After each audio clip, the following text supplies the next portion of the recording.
Hey, j'espère que ça va bien. Aujourd'hui, je vous présente mon top 10 de mes séries préférées. Juliette, qui est ma nouvelle monteuse, va essayer, j'espère, de trouver des extraits des séries dont je vais vous parler si on arrive à les mettre en choup. On s'en fout des copyrights, je suis pas là pour gagner de la thune, juste pour parler de ce qui me plaît. Voilà, je vais vous présenter mes 10 séries préférées.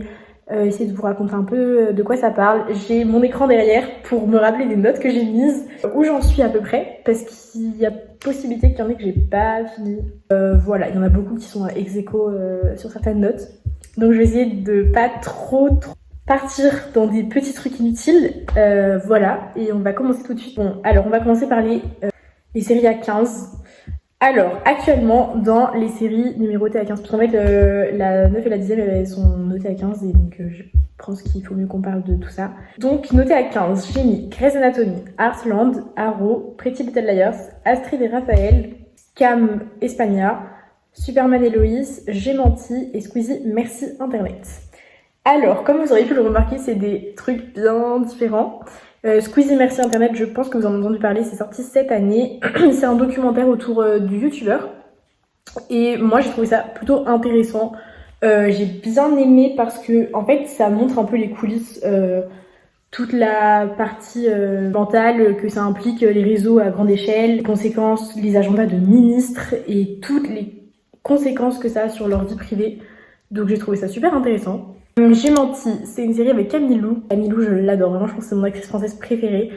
Une série, donc c'est une mini-série comme Squeezie Merci Internet qui est composée de 6 épisodes. Ça date de, si je dis pas de bêtises, genre un truc comme 2021 ou 2022. C'est l'histoire d'une jeune fille qui, après avoir passé une soirée un peu arrosée avec une de ses potes, va perdre l'une de ses amies. Elle va vouloir retrouver le responsable de la mort de sa pote. Il se trouve que quelques années plus tard, en revenant sur les lieux de l'accident, enfin on va plus tard apprendre que c'est pas vraiment un accident, un nouvel événement qui va se reproduire dans les mêmes circonstances va arriver, et donc on se rend compte qu'il y a des trucs qui n'ont pas été dits à l'enquête précédente, et elle va retrouver également le commissaire qui avait, le gendarme en gros, qui s'occupait de l'enquête qui la concernait elle, qui s'occupe aujourd'hui de l'enquête qui vient de se reproduire. C'est très mal expliqué, mais c'est une très bonne mini-série. Regarde très bien, dans le cast, je connais Camille Lou et Marilyn Lima qui jouent dans Scam France, qui joue Manon dans Scam France, pour ceux qui connaissent. Voilà. La suivante, c'est Superman et Lois. Je n'ai absolument pas la moindre idée de quand ça date, c'est plutôt récent, j'aurais dit 2019 ou 2020. D'ailleurs, il y avait des rumeurs d'annulation, je sais pas si ça a été confirmé. Apparemment, ça a été renouvelé pour une saison 4, comme je viens de le voir, et ça date de 2021. Donc j'avais quand même dit une petite bêtise. Superman et Lois, donc c'est inspiré de l'histoire de Superman, avec dans le rôle principal Rocklin qui joue direct en Teen Wolf. C'est la raison pour laquelle j'ai commencé la série. En fait, je l'ai commencé après être revenue de la convention Teen Wolf. Ça m'a donné un peu envie de revoir les personnages, donc j'avais recommencé Teen Wolf et j'ai commencé du coup Superman et Lois. J'ai à peine fini la saison 1 pour le moment, mais je trouve que c'est vraiment plutôt sympa. Franchement, je trouve que c'est bien tourné. Il y a quand même pas mal d'effets spéciaux et c'est pas si mal réalisé que ça, donc franchement, petit coup de cœur, ça se regarde super facilement. En plus, vous pouvez regarder sur MyTF1+ gratos, je crois, si j'ai pas de bêtises, donc franchement, foncez, c'est trop bien. Ensuite, on a Scam España. Scam España, je ne l'ai pas encore fini, il me reste 6 épisodes de la dernière saison. J'ai commencé cette série parce que j'ai voulu apprendre à parler espagnol, parce que j'étais en crush sur Gabriel Guevara, et parce que Gabriel Guevara a un personnage tertiaire dans les 2 premières saisons. Donc si vous voulez regarder la série, la regardez pas pour Gabriel Guevara, franchement, ça vaut pas le coup, il est très frais, mais on le voit vraiment très très peu. Pour ceux qui ne connaissent pas Scam, en gros c'est originalement une série norvégienne. Et au cours de chaque saison, on suit un personnage et une problématique ou plusieurs problématiques. Donc le but de Scam, c'est que ça a été remaké, si on peut dire ça comme ça, par plusieurs pays, donc notamment l'Espagne, la France, l'Allemagne, les États-Unis, l'Italie. Scam UK doit exister, si je me trompe pas. Et donc à aujourd'hui, il y a beaucoup de versions, et la plus longue c'est Scam France. Et Scam España a la réputation d'être un vrai remake apparemment. Alors moi j'ai pas beaucoup de moyens de comparaison puisque je n'ai regardé que Scam France et Scam España, mais j'adore les 2 versions que j'ai regardées. Je suis quand même plus fan de la française parce que je suis plus attachée au personnage, vu que j'ai vraiment regardé la série quasiment jusqu'au bout. Mais franchement c'est super intéressant, et puis vu que c'est des lycéens qu'on suit, et ben on peut facilement s'identifier au personnage et tout. Et ça parle de sujets très actuels comme le sida, l'homosexualité, vraiment des trucs trop touchy qu'on n'oserait pas forcément aborder dans le cinéma, enfin dans la vraie vie, pardon, et qu'on peut aborder de cette façon-là. Et donc c'est super cool, on part avec une problématique de départ, avec un personnage à chaque début de saison, et une problématique qui se règle soit à la fin de la saison, soit au cours des saisons suivantes. Et on peut quand même continuer à voir les autres personnages évoluer au cours des saisons, malgré le fait que ça soit pas forcément concentré sur eux. Donc c'est trop bien, voilà, j'adore. Et gros big up au couple Nora Alejandro, mes bébés. Ensuite, noté à 15, on a Astrid et Raphaël, série française, dont la 4e saison vient de sortir, ou va sortir, je ne sais plus. Vient de sortir. Incroyable, vraiment. Gros banger. C'est l'histoire d'une gendarme qui rencontre un jour une jeune femme autiste. D'ailleurs, l'actrice joue vraiment incroyablement bien. Franchement, moi, ça me choque qu'on soit capable de jouer, de se mettre dans la peau d'un handicap aussi, enfin, probablement pas aussi facilement, mais aussi bien. Et donc, elle va s'associer avec cette cette dame autiste pour pouvoir régler des enquêtes. Et on suit l'évolution du coup des deux personnages. Chaque épisode égale une enquête, bien évidemment, comme dans les séries criminelles. C'est une série française. Et la saison 5 vient d'être annoncée, je viens de voir ça. C'est renouvelé pour une saison 5. De toute façon, ils ont renouvelé à la fin de la saison 4, c'était pas très étonnant. Mais j'ai vraiment beaucoup trop hâte de voir la saison 5. Franchement, pareil, vous pouvez la regarder gratuitement sur France TV. Foncez, incroyable, vraiment j'adore. Pretty Little Liars. Que dire de cette série? Donc Pretty Little Liars, on va suivre un groupe de 4 jeunes filles qui essayent de retrouver leur amie disparue il y a quelques années de ça. Et en fait, on se rend compte qu'il y a l'antagoniste s'appelle A au début de la série. Et donc le but c'est de trouver qui est A et de retrouver leur copine disparue, dont le prénom commence par la même lettre. Moi personnellement, ce que j'ai préféré dans cette série, c'est pas forcément l'intrigue principale, mais plutôt les intrigues secondaires, les histoires d'amour entre Spencer et Toby, Ezra et Arya, Caleb et Anna. Franchement, moi je kiffe ma life. Vraiment trop bien. Pour le cast, on a Lucy Hale dans le rôle d'Arya, Troyan Bellisario dans le rôle de Spencer, Ashley Benson dans le rôle d'Anna et Shay Mitchell dans le rôle de Emily Fitz. Voilà, j'adore cette série, j'ai regardé 2 fois. Je continue quand même de penser que la dernière saison est vraiment éclatée au sol. Certaines des actrices en ont parlé aussi. Bon, elles ont probablement pas dit ça comme ça parce qu'elles sont un peu plus diplomates que moi et qu'elles sont un peu été payées pour le faire, mais globalement, la dernière saison ne valait vraiment pas le coup, ce qui est dommage parce qu'on est obligé de la regarder pour avoir le final et pour découvrir qui est A. Et j'avoue quand même qu'il y a des intrigues secondaires qui sont légèrement tirées par les cheveux, on va pas se mytho. Des fois, ils nous sortent un peu des trucs pour juste réussir à mettre des saisons supplémentaires qui sont pas forcément très bien amenées. Il y a des questions auxquelles on n'a pas de réponse et il y a des fois des incohérences scénaristiques, mais moi je l'ai regardé au collège pour la première fois et franchement c'est un truc qu'on regarde dans ces eaux-là. Donc voilà, dispo sur Netflix normalement, enfin jusqu'à présent c'était le cas. Et pour Scammes, si vous voulez je vous mettrai le lien, il y a un lien qui vous fait accéder au site qui propose du streaming pour tous les scams, tous, avec les sous-titres dans plein de langues différentes, donc je vous mettrai ça en barre d'infos. Nous avons Arrow, je l'ai regardé presque 2 fois entièrement puisqu'il me reste 3-4 épisodes avant de la finir pour la 2e fois. Je pense pas que je la finirai de sitôt d'ailleurs pour la 2e fois. J'ai vraiment kiffé cette série, j'ai découvert pendant le confinement. En gros, c'est un gars qui va avoir un accident de bateau, il va se retrouver sur une île pendant des années tout seul, 5 ans, si je ne dis pas de bêtises. Et un beau jour, il va réussir à sortir de cette île. Et donc on suit tout ce qui a mené à l'accident, tout ce qu'il a vécu sur cette île, et donc comment il se reconstruit derrière. Moi j'adore, franchement c'est trop bien. J'avoue que la dernière saison n'est pas extraordinaire, mais les gens sont beaux gosses. Il y a une histoire d'amour en plus de zinzin dans cette histoire. Il y a 1 ou 2 saisons quand même qui sont pas extraordinaires, donc moi je trouve que la dernière est pas ouf. Mais dans la dernière, il y a Kat McNamara qui joue un rôle principal dans la dernière saison. Kat McNamara qui, pour ceux qui connaissent, a joué Clary Frey dans Shadowhunter. Donc dans le cast, on va retrouver Stephen Amell dans le rôle de Oliver Queen, qui est donc le personnage principal. Beth, je vais pas me rappeler de son nom de famille, qui va jouer Felicity. Et qui on a d'autres? On a Colton Hayes qui va jouer un rôle secondaire, dont je ne me rappelle pas le prénom. Vraiment, je me rappelle d'aucun des prénoms, c'est la folie.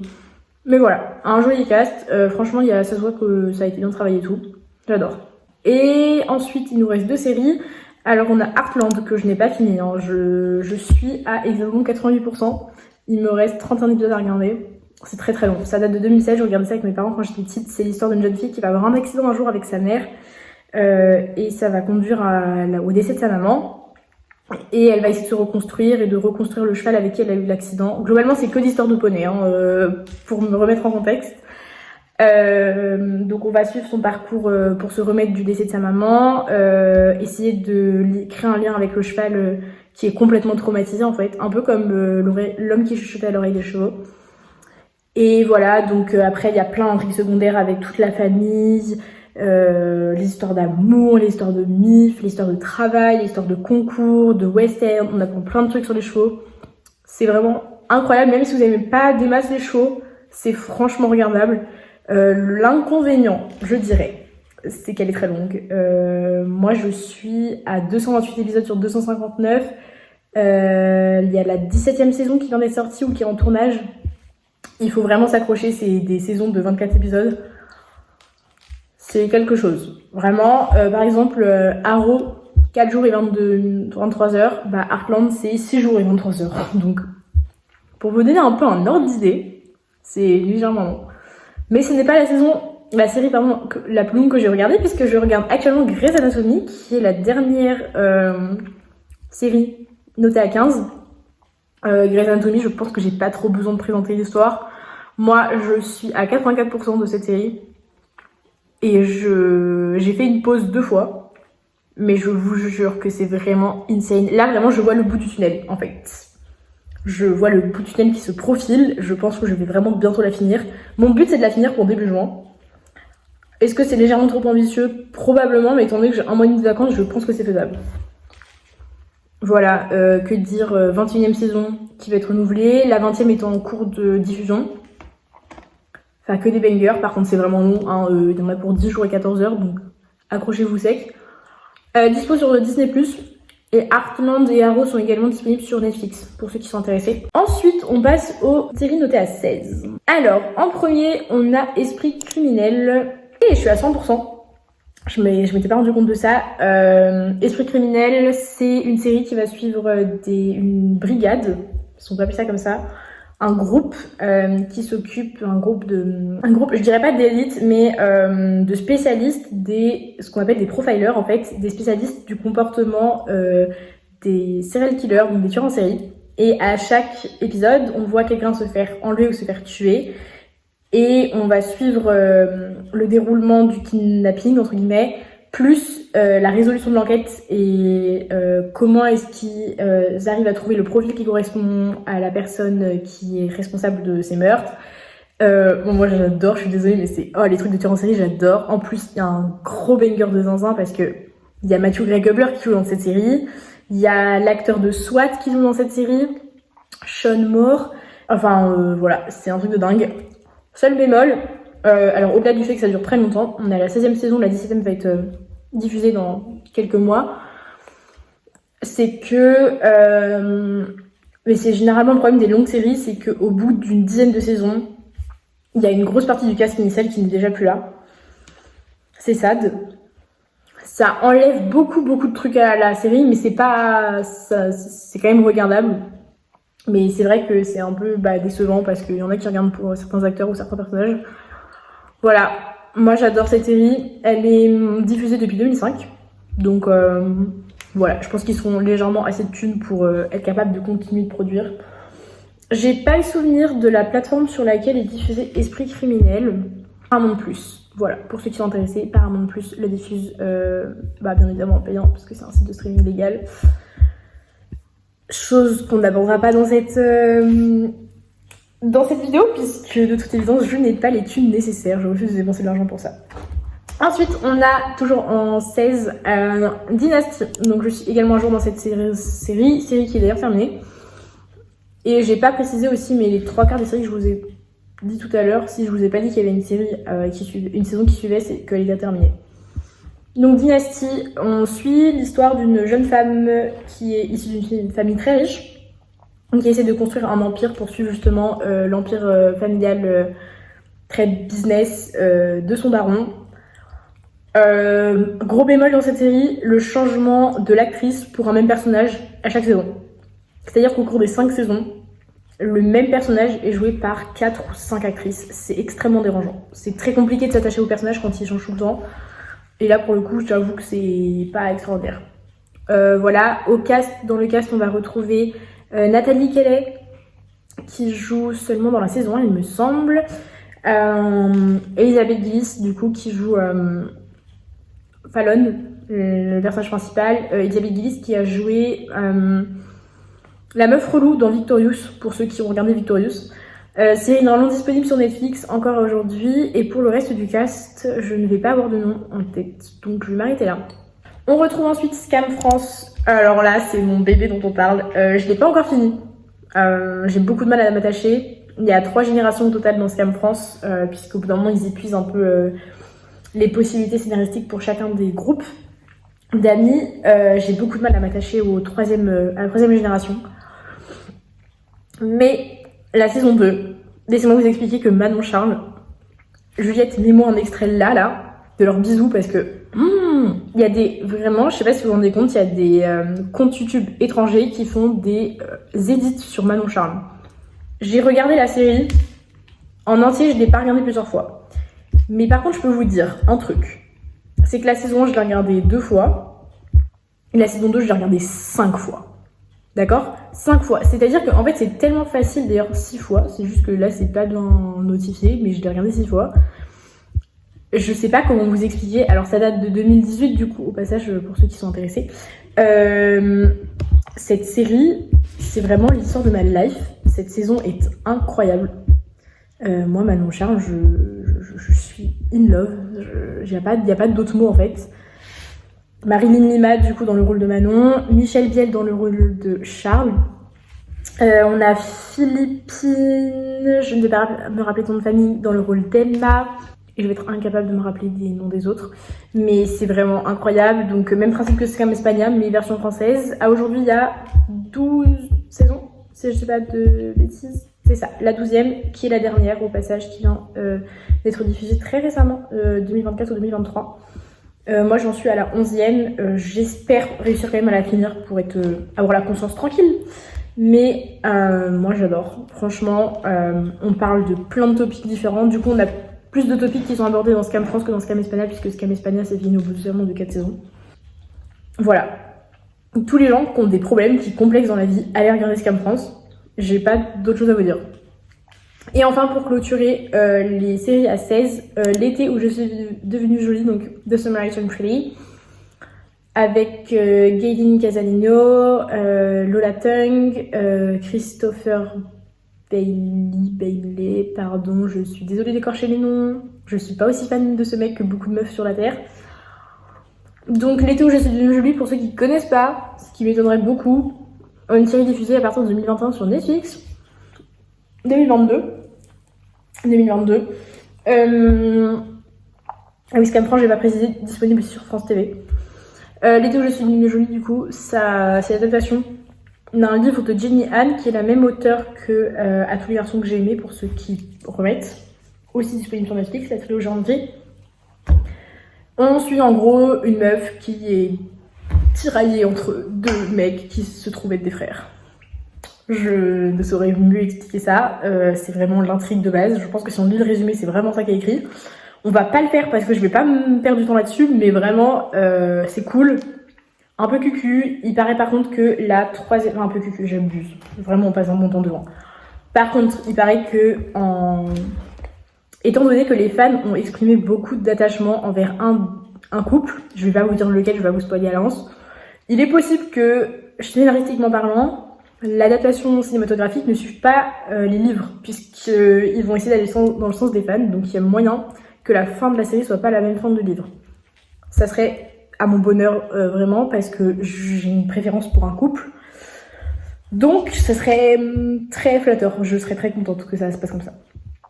Noté à 17, on a seulement Balthazar, série française criminelle qui suit un médecin légiste, joué par Thomas Sisley, qui a joué dans Les Innocents notamment.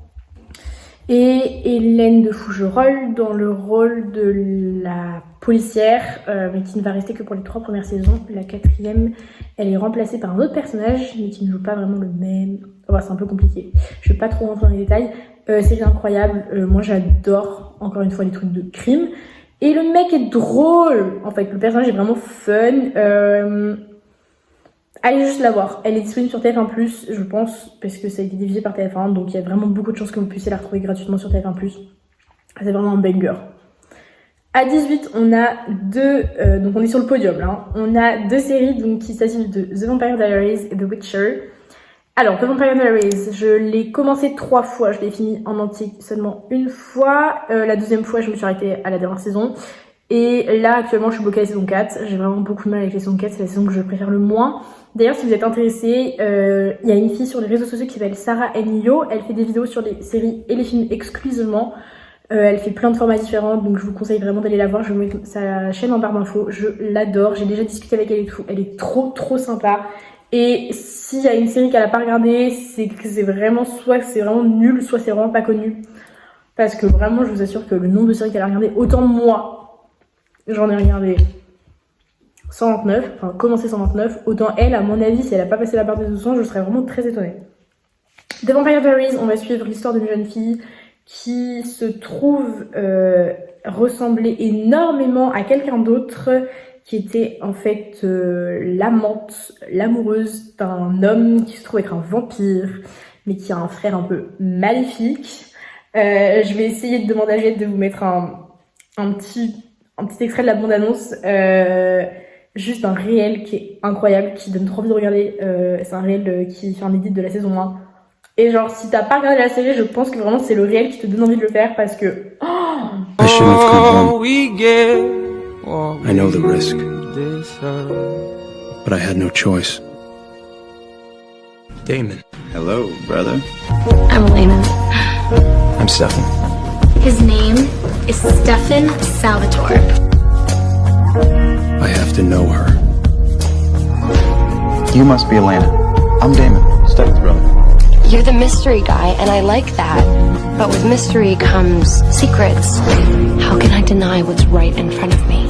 Someone who never grows old, never gets hurt. Girls bitten, bodies drained of blood. What are you? I'm a vampire. And we're down. Je suis allée à une convention en 2023, c'était ma première convention, et j'ai pu rencontrer les 2 acteurs principaux, du coup Paul Wesley dans le rôle de Stephen et Yann Somerhalder dans le rôle de Damon, Nina Dobrev dans le rôle de Elena, que je n'ai pas pu rencontrer puisqu'elle n'était pas là, il y avait seulement les acteurs des 2 frères. J'ai une photo avec eux, je vous la mets là si vous voulez, et si jamais vous l'avez pas assez vue, elle est vraiment à la fin de la vidéo, donc n'hésitez pas à bien baver sur ces 2 mecs.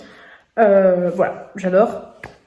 Et donc, on va suivre un peu la découverte du secret que le mec est un vampire, leur histoire d'amour, et puis toutes les intrigues secondaires liées aux sorcières, liées au vampirisme, liées au double Petrova. Il y a vraiment un délire. Juste pour vous donner un petit ordre d'idée, cette meuf, Nina Dobrev, dans la série, elle joue en réalité un peu plus de 4 rôles, puisqu'elle a son rôle principal qui est donc Elena Gilbert. Elle va également jouer 3 doubles Petrova qui sont Tatia, Amara et Catherine. Catherine qui est un personnage très récurrent dans la série. Et en plus de ça, étant donné qu'il y a un truc qui s'appelle enlever ses émotions, on va dire ça comme ça, turn it off. Je pense que vous l'avez beaucoup entendu sur les réseaux, c'est ça. En fait, ça dédouble un peu ses personnages à chaque fois puisqu'elle joue les personnages avec et sans émotion. Je vous assure que la dame a dû être vraiment folle en jouant ce personnage. Mais c'est incroyable. Moi, j'ai vraiment beaucoup de mal avec la saison 4, qui apparemment n'est pas le cas pour la youtubeuse dont je vous ai parlé il y a genre 2 minutes, qui l'a mis dans son top 3. J'ai pas compris. Je suis pas d'accord. Je ne partage pas cet avis, mais voilà. Et puis donc, comme vous en doutez, étant donné qu'il y a 2 frères, il y a 2 teams de fans, je ne vous partagerai pas mon avis, je vais attendre que vous m'en parliez dans les commentaires. Mais voilà, moi j'ai une préférence pour... c'est peut-être un unpopular opinion. Ça peut vous donner un petit indice, mais voilà.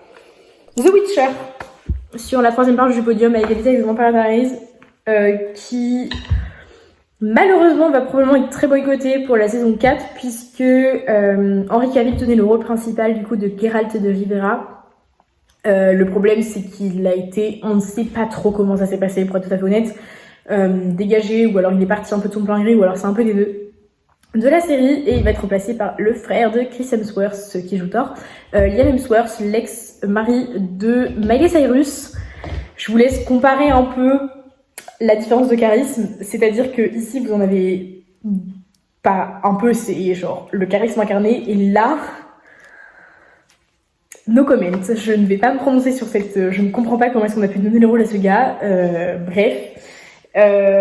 voilà, série incroyable. Alors pour la regarder en VO, enfin pour l'avoir regardé en VO et faire des études d'anglais, je vous assure que les sous-titres en anglais, voire en français pour certains du coup, sont nécessaires puisque c'est un vieil anglais et c'est un vieil anglais british. Donc l'accent est très... voilà. Et je vous conseille de vous munir d'une frise chronologique vous expliquant la... comment dire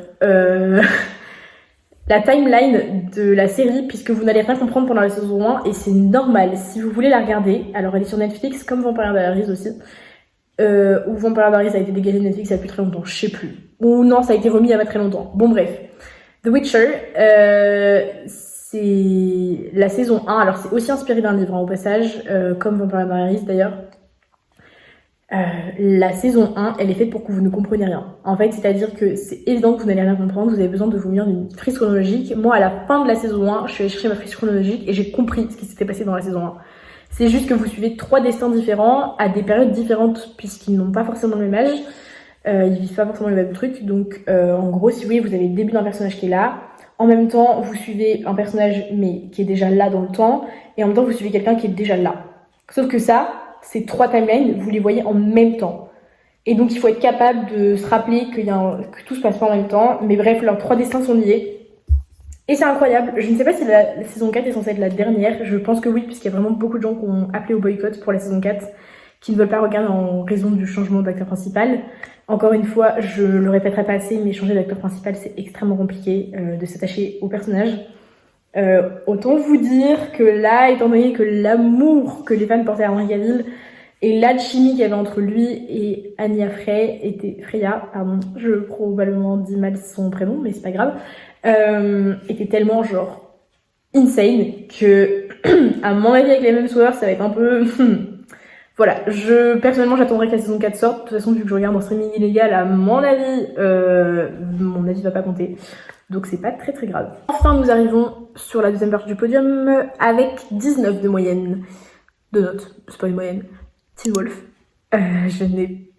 je ne sais pas si vous l'auriez compris, pour ceux qui me suivent sur Insta, j'ai fait un réel parce que je suis à la convention Biconis Forever 2 en janvier dernier et j'ai vraiment pleuré toutes les larmes de mon corps. J'ai rencontré les acteurs. En fait, si vous voulez, Teen Wolf c'est un peu la première série que j'ai regardée dans ma life quand j'étais en 5ème, donc j'ai un peu grandi avec cette série. On va retrouver Tyler Posey dans le rôle de Scott, Dylan O'Brien dans le rôle de Styles, Shelley Henning dans le rôle de Malia, Crystal Reed dans le rôle de Allison, Christian, je ne vais pas me rappeler son nom de famille, dans le rôle de Theo Recken. Qui on a d'autres? Dylan Spreisberry dans le rôle de Liam, beaucoup de noms probablement que j'ai oublié, Tyler O'Brien dans le rôle de Derek, J.R. Bourne dans le rôle de Papa Argent. On a aussi London Ashby dans le rôle du papa de Styles, Sheriff Stilinski. Enfin bref, Melissa Ponzio dans le rôle de la maman de Scott. Vraiment un nombre de gens incalculables. Teen Wolf, ça suit l'histoire d'un gars qui un jour se balade avec son meilleur pote dans la forêt et il découvre un cadavre. Sauf que en se perdant un peu dans la forêt, ils sont chopés par les flics, mais il n'y en a qu'un seul qui s'est chopé par les flics, c'est le fils du flic. Le second, Scott, va donc rentrer chez lui, pas à travers la forêt, et se faire mordre et devenir un loup-garou. Voilà, des histoires d'amour à l'appel, il y en a beaucoup. C'est très humoristique, en même temps très dramatique. Il y a des morts horribles, je tiens à vous prévenir. Et le cast, mais c'est des gens tellement gentils. Voilà, j'ai vraiment pleuré sous les larmes de mon corps. C'était un délire quand je les ai rencontrés. J'étais au bout de ma life. Je m'en remettais pas. Je suis très contente d'avoir regardé cette série. J'ai dû la regarder genre 4 ou 5 fois. Une dinguerie. C'est pas très très long. Il y a 100 épisodes tout pile. Ça fait 2 jours 22 heures. Bon, ça fait presque 3 jours. Mais en vrai, ça va. C'est vraiment largement regardable. 6 saisons. Alors, la première et la deuxième sont constituées seulement d'une dizaine d'épisodes, puisqu'il n'y a qu'un seul antagoniste. Et donc, de la 3 à la 6, sans compter la 4, il y a une vingtaine d'épisodes, puisque 2 antagonistes. À chaque fois, c'est par partie, en fait, si vous voulez. La saison 4 n'a qu'une dizaine d'épisodes aussi, puisqu'il n'y a qu'un seul antagoniste. Série de zinzin. Moi, j'ai beaucoup de mal avec la saison 5, personnellement. Je suis pas trop fan des antagonistes, ils me font un peu peur. Mais voilà, je pense que tout le monde connaît Timoth, au moins de nom, peut-être même sans avoir regardé. Il est vraiment nécessaire que vous voyez cette série. Elle est sur Netflix normalement, en tout cas à l'époque elle y était, je pense qu'elle y est encore. Voilà, je pourrais passer ma vie à regarder que Teen Wolf. Non, peut-être pas, c'était abusé, mais j'adore vraiment beaucoup cette série. Et pour finir, avec un 20 sur 20, avant de vous dévoiler ce que c'est, j'aimerais mentionner quelques séries honorables, je trouve. Là, maintenant, tout de suite, qu'est-ce que je pourrais vous dire ? Mes premières fois, Never Have I Ever. Je l'ai pas fini, je la finirai probablement pas, mais j'ai vraiment beaucoup aimé les 3 premières saisons que j'ai regardées. Je suis juste pas fan de la fin, vu que je me suis fait spoiler, donc je veux pas la regarder. Outer Banks, bien évidemment, même si scénaristiquement ça laisse à désirer ces derniers temps. Règne, série historique, mais franchement, c'est un banger.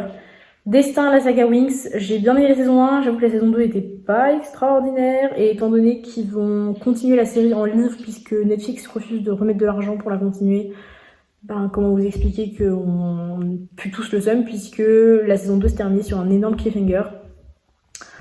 J'aimerais mentionner également Section de recherche, qui est une série française policière. Par contre, ils ont fait un petit peu un truc pourri, c'est qu'ils ont voulu terminer par... les 2 dernières saisons, en fait, sont constituées de 2 épisodes en gros, sont la partie 1 et la partie 2 de la saison. Sont des enquêtes vraiment éclatées au sol, dont on clairement peut comprendre la fin, prévoir la fin. Et je pense que je vais m'arrêter là pour les mentions honorables. Et donc, sans plus attendre, ma série préférée est Shadowhunter The Mortal Instruments. J'ai un tatouage, du coup c'était un peu, comment dire, je vous ai un peu spoilé depuis le début de cette vidéo, mais voilà, ce tatouage est en lien avec cette série. Je l'ai découvert pendant le confinement, donc au casting, on va retrouver Arishem Jr., Kate McNamara, Matthew Daddario, Alberto Rosende, Dominique Sherwood. Il y a vraiment beaucoup de monde, beaucoup de gens très très... comment dire, beau, qui vraiment, je pense qu'aucun cast n'aurait pu être meilleur pour cette série. La saison 1, on va pas se mytho, au niveau jeu d'acteur, ça pue la merde. Ça, clairement, faut pas compter là-dessus dans la saison 1, surtout pour le personnage principal, incarné du coup par Kate McNamara. Mais il y a une histoire d'amour que je ne vais pas vous spoiler. Je vais me contenter de mettre une image ici qui... Pardon, mais... Malek Forever, vraiment, c'est le nom de mon téléphone, enfin de mon ordinateur. Cette série raconte l'histoire d'une jeune fille qui, le jour de ses 18 ans, va se rendre compte qu'elle voit des gens qu'elle est la seule à voir. Et en fait, elle se rend compte qu'elle a également des pouvoirs. Voilà. Sauf qu'elle va se rendre compte qu'elle a un daron qui est pas très très sans d'esprit. Enfin bref, c'est une grosse dinguerie, donc elle va partir à la découverte de ce nouveau monde qu'elle vient de découvrir, tout en essayant de retrouver sa mère. Voilà, je pleure à chaque fois que je finis cette série. Les musiques, la majorité, des musiques sont de Ruel, R-U-E-2-L-E. Je vous invite juste à aller l'écouter sur Spotify, sur Deezer, comme ça, pour juste vous mettre dans le bain. C'est une grosse dinguerie. Si jamais vous hésitez à voir cette série, clairement, allez regarder la bande-annonce de la saison 1. Elle est une adaptation d'un livre initialement, que je n'ai pas lu et que je ne lirai probablement jamais, puisqu'il paraît que c'est pas trop la même chose. Donc j'ai pas trop envie d'être dégoûtée de la série ni du livre. Mais voilà, ça mérite probablement pas 20 sur 20, hein, je vous le dis tout de suite, c'est pas du tout objectif comme note, étant donné que je suis beaucoup trop fan du couple qui, je suis désolée, à mon sens, tient toute la série. Donc voilà, je suis fan, je sais pas quoi dire d'autre, je sais pas comment expliquer ça autrement. Je vais m'arrêter là pour cette vidéo parce que ça fait déjà un petit bout de temps que je vous parle. Je vais essayer de vous faire la même version pour les films et après j'aimerais bien vous faire mes flops donc dans l'autre sens. C'est un peu moins fun, j'ai l'impression quand même de dézinguer les séries puisque principalement les séries à lesquelles j'ai donné des mauvaises notes c'est celles que j'ai pas forcément finies. Donc je me vois mal descendre des choses que je n'ai pas regardées en entier. La majorité étant en plus généralement des spin-offs ou de la télé-réalité, ça a pas trop d'intérêt je pense. Mais en film, j'aimerais vraiment beaucoup faire mon top 10 de mes films préférés, ou peut-être mon top 5 seulement. J'aimerais également vous présenter ça avec mes artistes ou mes albums de Taylor Swift. Je pense que je ferai une vidéo dédiée à Taylor Swift sur cette chaîne YouTube, c'est pas possible autrement. Ma monteuse en revanche va pas du tout kiffer puisque c'est pas trop son délire, mais c'est pas très grave en fait. C'est moi qui décide ce qui se passe ici. Voilà, je vais me taire, vous laisser terminer votre journée. Enfin voilà, je vous laisse ici pour aujourd'hui, j'espère que ça vous aura plu. Si jamais vous avez des recommandations, encore une fois, n'hésitez pas, l'espace commentaire est là pour ça. Si vous avez des opinions qui divergent ou si vous voulez partager le vôtre, n'hésitez pas non plus. Je vais, encore une fois, vous mettre en barre d'infos mon lien Seriebox qui rassemble toutes les séries que j'ai regardées ainsi que mes films, en sachant que les films, la liste est probablement non exhaustive étant donné le nombre que j'ai dû en voir dans ma life, dont je ne me rappelle pas. Voilà, je vous laisse ici, j'espère que vous passerez une bonne semaine et puis on se retrouve très bientôt pour une prochaine vidéo. Salut!